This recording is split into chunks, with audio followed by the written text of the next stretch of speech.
السلام علیکم دوستو حضرت علی رضی اللہ تعالیٰ عنہ کی زندگی اسلام کی تاریخ کا ایک اہم اور عظیم باب ہے۔ آپ نبی کریم صلی اللہ علیہ وسلم کے چچا زاد بھائی، داماد اور چوتھے خلیفہ راشد تھے۔ حضرت علی رضی اللہ تعالیٰ عنہ کی شخصیت اسلام کی ابتدا سے لے کر اس کے پھیلاؤ تک نمایاں کردار ادا کرتی ہے اور آپ کے علم، بہادری، تقوی اور انصاف کو اسلامی تاریخ میں بلند مقام حاصل ہے۔ حضرت علی رضی اللہ تعالیٰ عنہ کی ولادت 13 رجب سن 600 عیسوی کو مکہ مکرمہ میں خانہ کعبہ کے اندر ہوئی۔ آپ وہ واحد شخصیت ہیں جن کی ولادت خانہ کعبہ میں ہوئی۔ آپ کے والد ابو طالب نبی کریم صلی اللہ علیہ وسلم کے چچا تھے اور قبیلہ قریش کے معزز سرداروں میں شمار ہوتے تھے۔ آپ کی والدہ کا نام فاطمہ بنت اسد تھا، جو نبی کریم صلی اللہ علیہ وسلم کے لیے ماں جیسی شفقت رکھنے والی تھیں۔ حضرت علی رضی اللہ تعالیٰ عنہ کی پرورش نبی کریم صلی اللہ علیہ وسلم کے زیر سایہ ہوئی۔ جب نبی کریم صلی اللہ علیہ وسلم کو نبوت ملی، حضرت علی رضی اللہ تعالیٰ عنہ بہت کم عمر تھے اور وہ پہلے فرد تھے جنہوں نے بچوں میں اسلام قبول کیا۔ حضرت علی رضی اللہ تعالیٰ عنہ نے ابتدا ہی سے اسلام کے لیے بڑی قربانیاں دیں اور وہ ہر مشکل وقت میں نبی کریم صلی اللہ علیہ وسلم کے ساتھ رہے۔ جب نبی کریم صلی اللہ علیہ وسلم نے مکہ سے مدینہ کی طرف ہجرت کی تو حضرت علی رضی اللہ تعالیٰ عنہ نے ایک انتہائی اہم اور خطرناک ذمہ داری ادا کی۔ نبی کریم صلی اللہ علیہ وسلم نے حضرت علی کو حکم دیا کہ وہ مکہ میں ان کے بستر پر لیٹیں تاکہ دشمنوں کو یہ گمان ہو کہ نبی کریم صلی اللہ علیہ وسلم ابھی موجود ہیں۔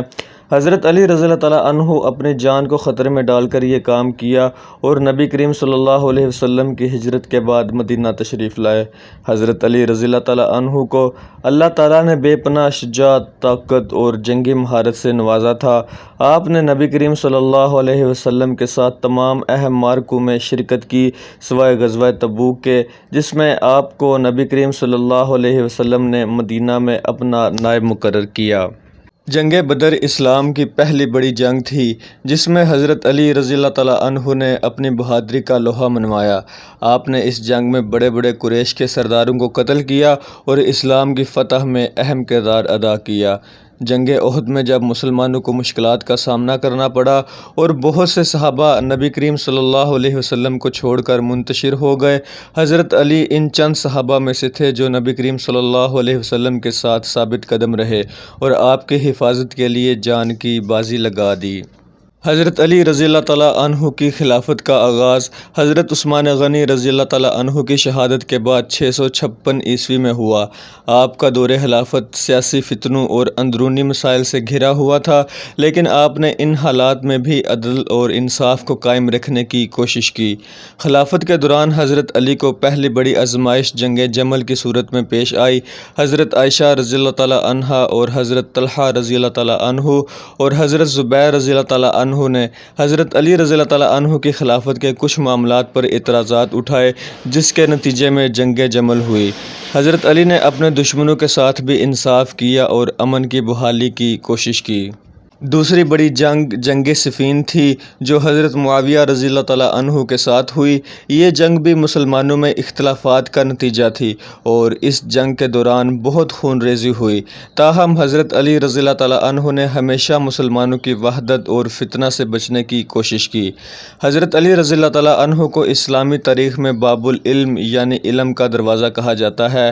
آپ کا علم بہت وسیع اور عمیق تھا اور نبی کریم صلی اللہ علیہ وسلم نے فرمایا، میں علم کا شہر ہوں اور علی اس کا دروازہ ہے۔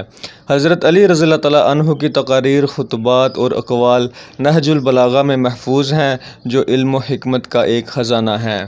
ناظرین، حضرت علی رضی اللہ تعالیٰ عنہ کی شہادت رمضان المبارک 40 ہجری میں کوفہ کی مسجد میں ہوئی۔